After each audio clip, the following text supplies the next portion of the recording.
देख रहे हैं आकलन न्यूज टीवी। गृह एवं सहकारिता मंत्री का आगमन इस परिसर में हो चुका है। आप सभी से अनुरोध है कि अपने स्थान पर खड़े होकर उनका अभिवादन करें। माननीय श्री अमित शाह जी, आपका इस महत्वपूर्ण अवसर पर मुख्य अतिथि के रूप में स्वागत करना हमारे लिए गर्व की बात है। आप 2019 से गृह मंत्री के रूप में अपनी सेवाएं दे रहे हैं और 2021 से सहकारिता मंत्री का भी कार्यभार आपने संभाला है। आपकी राष्ट्र के प्रति अटूट प्रतिबद्धता ने विकास, सुरक्षा और सहयोग को बढ़ावा और आपदा प्रबंधन को प्रभावी बनाने में महत्वपूर्ण योगदान दिया है। आपकी नेतृत्व क्षमता ने आपदा प्रबंधन और राष्ट्रीय एकता को मजबूत करने में उल्लेखनीय भूमिका निभाई है।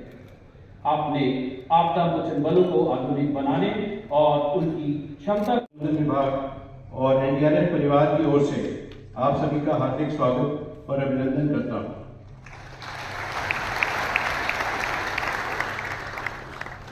हम सभी माननीय श्री अमित शाह जी, केंद्रीय गृह एवं सहकारिता मंत्री भारत सरकार के आभारी हैं कि पर हमारे बीच आज उपस्थित हुए हैं।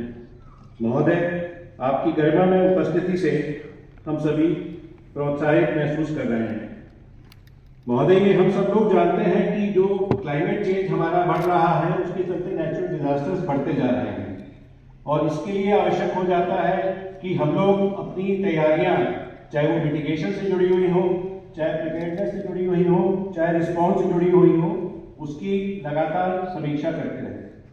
ये जो सम्मेलन है ये उसी पर्पस से ऑर्गेनाइज किया गया है जिसमें भारत सरकार की विभिन्न एजेंसियां, चाहे उसमें फोरकास्टिंग एजेंसी हो, चाहे उसमें रिस्पॉन्स एजेंसी हो, जो भी जुड़ी हुई एजेंसीज हैं, relief commissioner, disaster management secretaries, SDRF, civil defence, वो सभी लोग यहाँ आते हैं सर और यहाँ बैठ के ये सारे जो हमारे मुद्दे हैं, सारी दिक्कतें हैं, वो उसको डिस्कस करते हैं, जो बेस्ट प्रैक्टिसेस हैं उसको शेयर करते हैं, ताकि जब हमें कभी उस डिजास्टर का सामना करना पड़े तो हम लोग और बेहतर तरीके से उसका सामना कर सकें।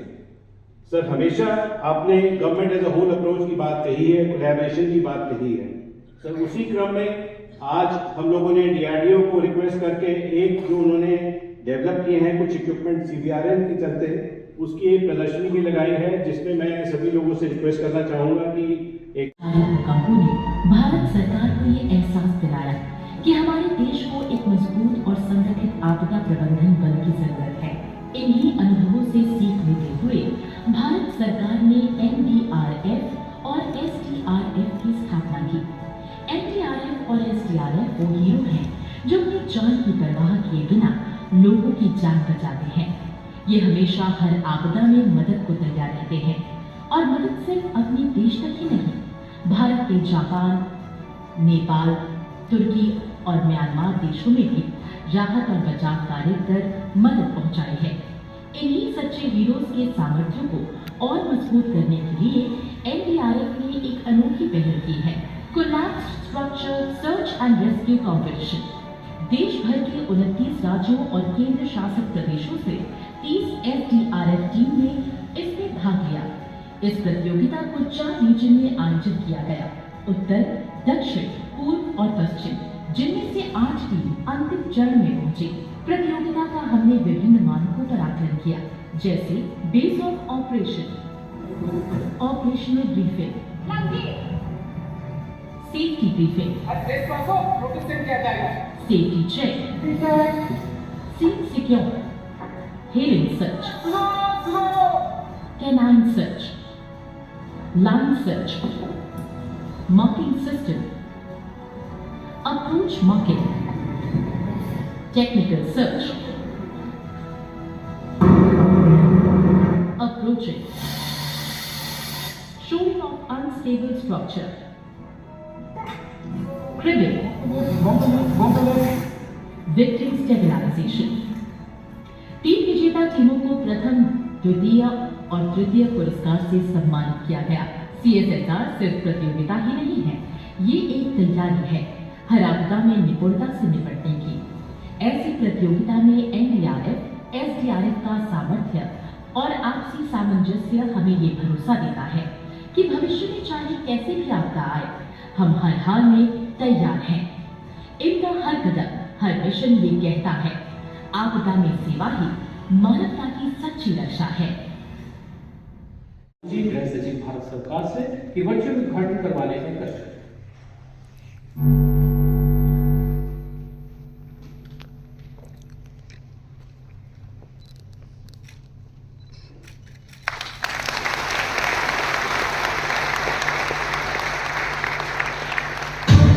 अपने विशाल भूभाग, भौगोलिक विभिन्नता और विशेषताओं के चलते भारत लगभग हर तरह की आपदा का सामना करता रहा है। लंबे समय से देश में ऐसी आपात स्थितियों से निपटने के लिए एक अत्याधुनिक एकीकृत नियंत्रण व्यवस्था की जरूरत महसूस की जा रही थी। टेक्नोलॉजी का उपयोग करते हुए हमें हर घर हर गली को रियल टाइम मॉनिटरिंग की व्यवस्था बनानी है। माननीय प्रधानमंत्री की 10 सूत्रीय डिजास्टर रिस्क रिडक्शन सोच के साथ भारत सरकार के गृह मंत्रालय ने 2022 में integrated control room for emergency response ICRER की रूपरेखा तैयार की। National remote sensing centre NRSC के तकनीकी सहयोग से निक्सी द्वारा नई दिल्ली स्थित NDCC 2 बिल्डिंग में इस योजना का कार्यान्वयन शुरू किया गया।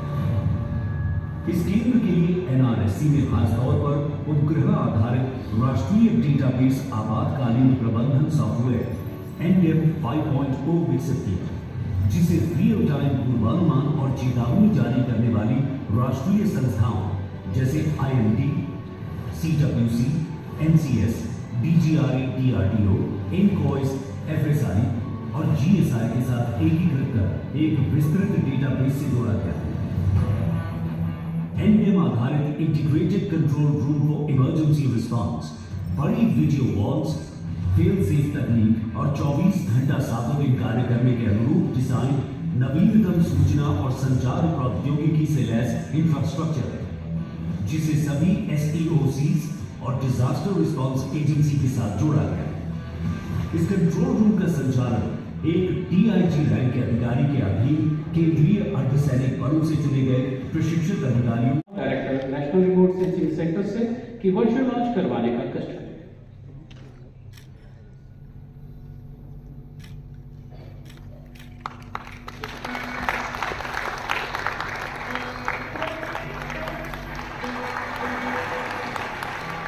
इसरो का राष्ट्रीय आपातकालीन प्रबंधन डेटाबेस NDM भारत में आपदा तैयारी और प्रतिक्रिया क्षमताओं को बढ़ाने के लिए एक है।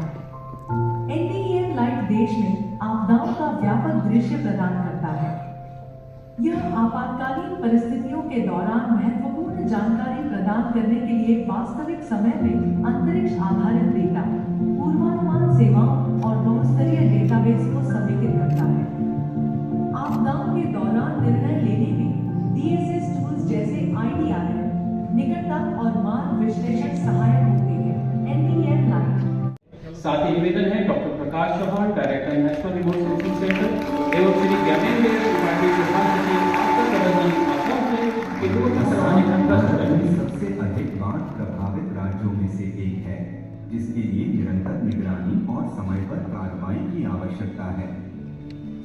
उपग्रह डेटा गांव के स्तर पर बाढ़ क्षेत्र और क्षति के बारे में लगभग वास्तविक समय स्थिति की जानकारी देती है, जो प्रभावी राहत आने वाले समय के डिजास्टर की संभावनाओं को भी एडवांस में ही इसके लिए रिसर्च करना, दुनिया भर में जो इस क्षेत्र के अंदर अलग अलग प्रकार की विचार चल रहा है, इसको संकलित करना और हमारे देश की भौगोलिक स्थिति को ध्यान में रखकर हमारे देश के अनुकूल बनाकर इसको पहुंचाना ये बहुत महत्वपूर्ण है, क्योंकि हमारा देश अपने आप में कोई एक खंड से कम नहीं है। आप आसाम के समस्याओं को देखेंगे तो अलग प्रकार की है, गुजरात की देखेंगे तो अलग प्रकार की है, उड़ीसा की समस्याओं को देखेंगे तो अलग प्रकार की है, पहाड़ों की समस्याएं अलग प्रकार की है और मध्य भारत और दक्षिण भारत की समस्याएं भी अलग प्रकार की। और हमने हमारे प्रयास रिएक्टिव की जगह प्रोएक्टिव करने में भी बड़ी सफलता प्राप्त की है। और सबसे बड़ी बात है कि हमने भागीदारी को बढ़ाया है। सरकार पहले केंद्र सरकार अकेले सोचे, इसकी जगह केंद्र सरकार, राज्य सरकार और स्थानीय इकाई ये सभी एकीकृत तरीके से डिजास्टर का सामना करने के लिए आगे आए हैं और अब मोदी जी के नेतृत्व में एक कदम आगे बढ़कर समाज को जोड़ने का काम भी हम सफलतापूर्वक कर पाए हैं और मुझे विश्वास है आने वाले 10 साल में हमारा हरेक युवा इस सेंस के साथ और मदद की वृत्ति के साथ डिजास्टर के सामने लड़ने के लिए तैयार खड़ा पाएंगे। इस प्रकार का तंत्र हम खड़ा करना चाहते हैं। मित्रों, पूर्व चेतावनी प्रणाली का विकास, इसमें भारत ने बहुत कुछ हासिल किया है। मैं डिटेल में जाना नहीं चाहता, पहले से ही 20 मिनट लेट चल रहे हैं। यथा समय पूर्व तैयारी, इसमें भी हमने कैलेंडर के साथ जोड़ दिया है उसको। आप देख रहे थे जोगेंद्र डोगरा के साथ कलम न्यूज टीवी।